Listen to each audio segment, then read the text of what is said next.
Greetings, one and all.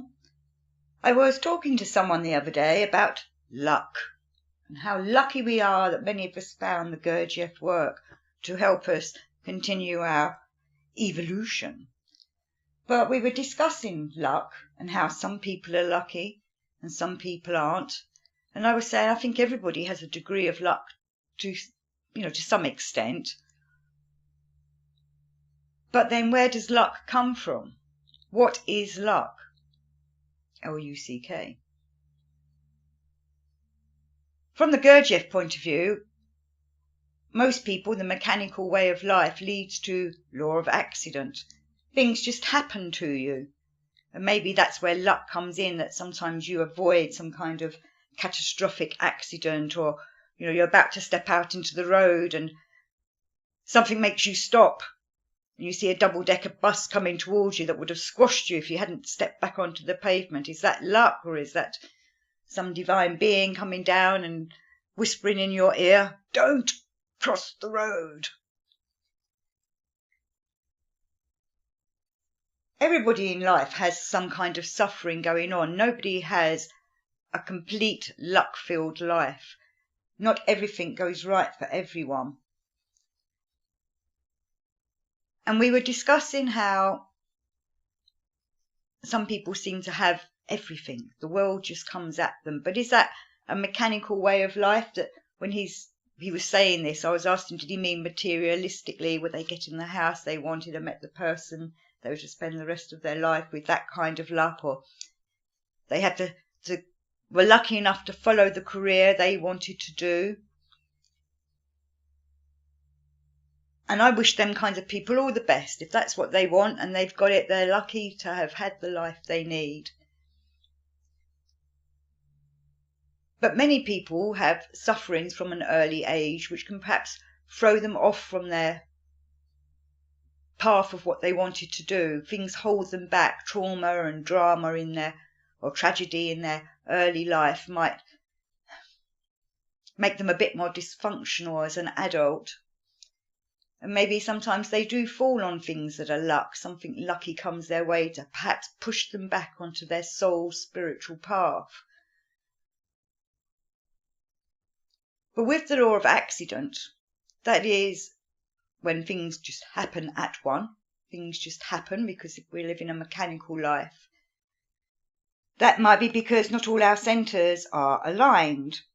We're not awake enough or living in waking state to see what's there available for us. We are being led through life. We're not observing ourselves when we're living a mechanical life. And I think law of fate comes into play when we do start to follow, the Gurdjieff path, or read Ouspensky or read Nicoll, and start becoming more aware and observe ourselves and start beginning to align our different centres. It seems like there's some kind of force out there that directs you to stay in the work, to stay doing. That's what Gurdjieff is trying to advise us to become. Be a doer, not sit back and watch the world go by. And I used to say that I had a book angel. I saw it as quite lucky that this book angel always put the books I needed before me, whether it was in a bookshop, a second-hand stall, or in the library or something. If I'd got to a certain stage in my spiritual path, the book I needed seemed to turn up. And that, I feel, is part of the law of fate. We're following a certain path, so we're being directed, whether it's by our higher selves or higher beings or angels or such like. We're being directed to continue along the right path and not fall back into mechanical ways or back into the law of accident. But of course, when we go back to sleep in our mechanical ways, we are being affected again then by the law of accident. And this again comes down to the knowledge and being, doesn't it, that Gurdjieff talks about a lot. We need to rise our knowledge. We need to learn, but at the same time we need to raise our being at the same time. They need to go up, rise up correctly. And I'm trying to remember the quote he said. I know someone who has a lot of being but no wisdom or knowledge is a is a wise fool or something like that. I should have looked that up before I did this. I didn't know I was going to go down that path. But of course, we are striving to not become mechanical people. We are trying to be more awake. And I wanted to read something from Maurice Nicoll. He wrote this on the 23rd of April 1949, and it's called The Law of Accident and the Law of Fate. So Nicoll writes, "One reason for the feeling of dislike for a person, which is perhaps our commonest feeling, is due to his mechanicalness. This especially applies to people who are in the work. One feels that they are not working properly on themselves. But, quite apart from people in the work, we dislike other people, for one reason because they behave mechanically. That is, always saying the same things, behaving in the same way, and we do not realize that they dislike us for the same reason. That is to say, they also dislike us for our mechanicalness. Now the work says we must realize our own mechanicalness and gradually not react mechanically to the mechanicalness of others.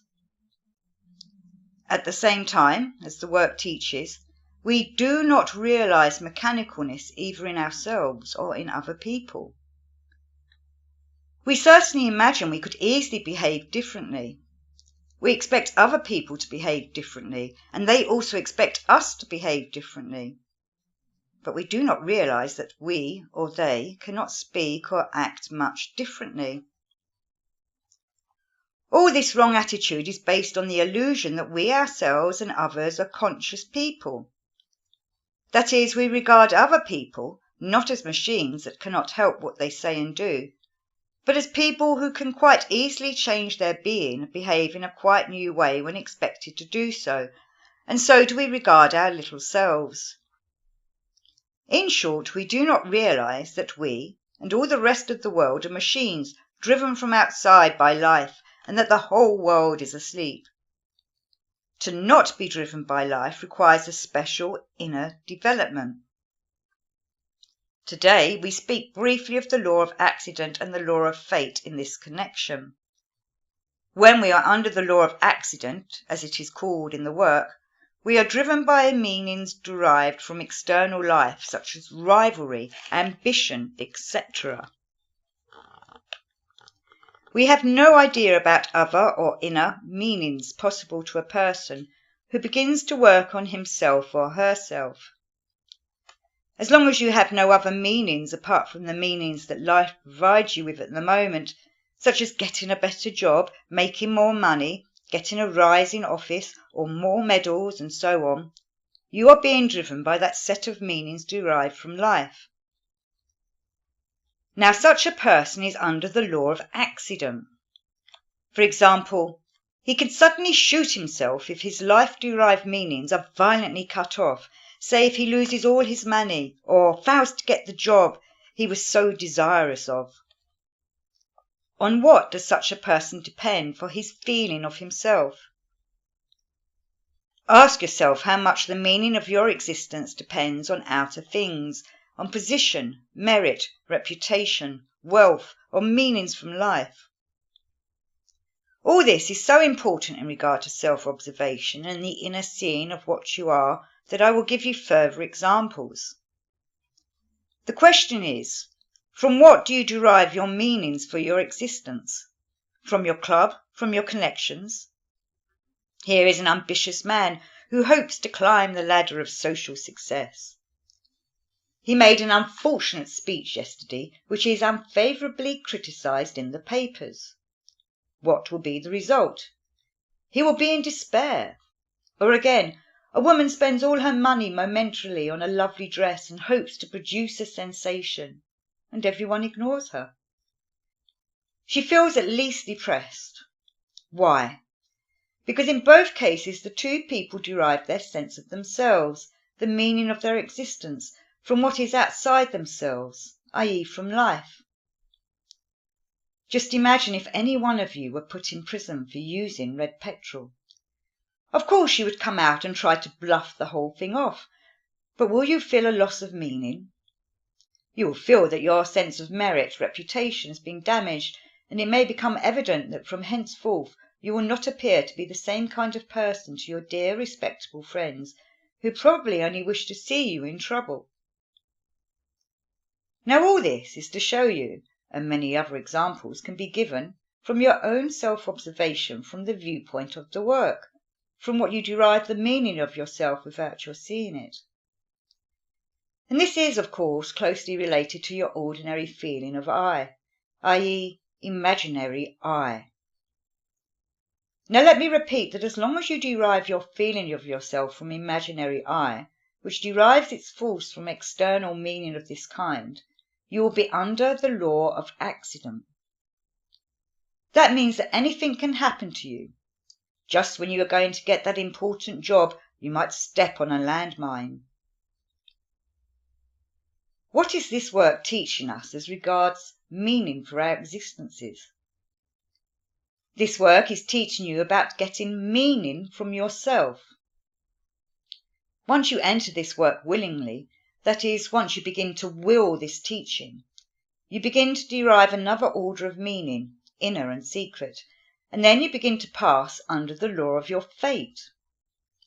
Some of you will remember that personality is under, say, 48 orders of laws, and the more internal part of you, the more real part, is under only 24 orders of laws.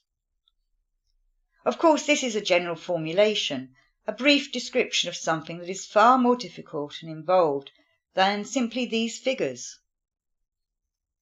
We will therefore talk about these other sources of meaning which one does not derive from ordinary life. And this will mean that we will have to speak about inner development with which esoteric teaching concerns itself. Supposing that you have attained a certain power of self-observation in terms of the teaching of the work and its ideas, and at a certain moment in space and time you realize that you are negative, and also understand that by being negative there is something wrong in yourself quite apart from yourself. You then have another source of meaning. You begin to be responsible to yourself apart from the state of yourself, and will not say, go in such a state to make love. And immediately this stage is reached, you begin to cease to be a machine driven by external life, and become a person passing out of the law of accident into the law of fate. If you begin to work on yourself quite apart from trying to work in regard to life, you will begin to make in yourself, another source of meaning. If you follow these meanings, not only will your relationship to life become much improved, but your relationship to yourself and this complicated thing that hitherto you have taken as yourself and not thought about will change. You will then come under what really belongs to you rather than what does not belong to you. You will then have another source of meaning, so much so that after a time, if you lose this source of meaning, you will feel utterly lost, whatever you attain in life. And that was by Maurice Nicoll, written the 23rd of the 4th, 1949 at Amwell. And in this he explains much more coherently than I do about the difference between law of accident and the law of fate. And he's explaining how we can pass from the law of accident, if we work upon ourselves, into the law of fate as we begin to wake up, become aware of ourselves. We become more in tune with how the universe is working and go along with the flow of that. And I think sometimes that's where luck comes from. Luck is actually being in tune with the universe, and it shows you the path that helps you move along in life, hopefully in a spiritual and soulful way. And sometimes the people that are mechanical, that have little lucky incidences, maybe they just happen to fall into that force accidentally and then fall back out of it. But I can definitely say from my own point of view that I've noticed that things do seem to happen more to help me stay. Well, I've never really been, let me put it this way, I've never really been one that's ever given up in my belief in God or the divine. And I've obviously had my faith rocked by certain people or incidents and accidents of law in the past. But I've had instead shown deeper meanings to the divine and the universe and the workings of it. I like to see that as being lucky, but I also see it maybe as I have little moments of being in the law of fate. Law of accident tends to try and distract me from my spiritual, soulful path. But of course, we have to live in this world, in this lunatic asylum, as Gurdjieff says, and we're going to come up against obstacles all the time. But it's how we deal with them and how we work with them.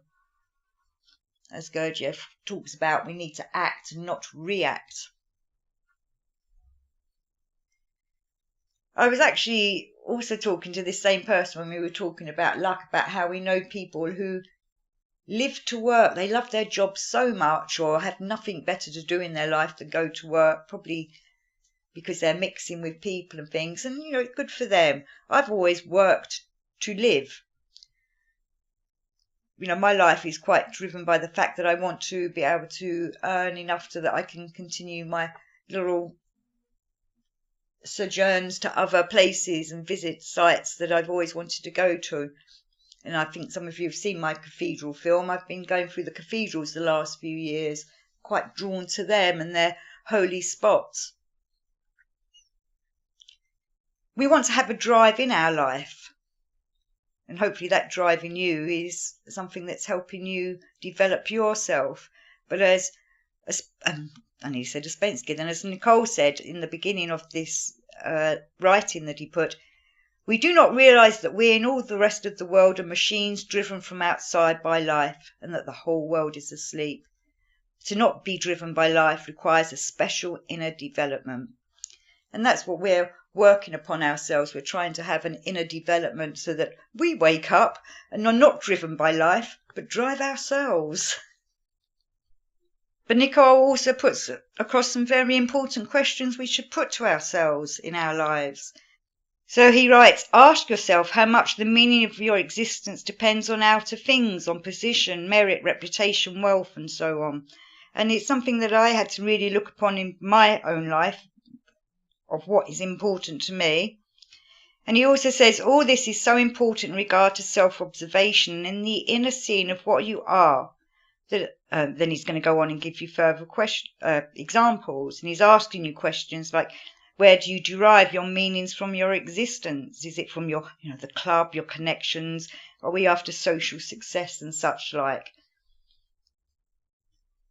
But one of the things that quite got me in this when I first read this was this paragraph. Supposing that you've attained a certain power of self-observation in terms of the teaching of the work and its ideas, and at a certain moment in space and time you realise that you're negative, and also understand that by being negative there is something wrong in yourself, quite apart from yourself. And, that's quite important to observe in ourselves. It's one of our eyes, trying to be negative and not observing why it's being negative.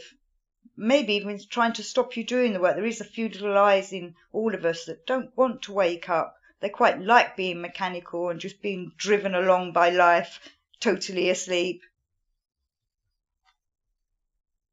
And as Maurice Nicoll goes on to say, if you begin to work on yourself quite apart from trying to work in regard to life, you'll begin to make in yourself, another source of meaning.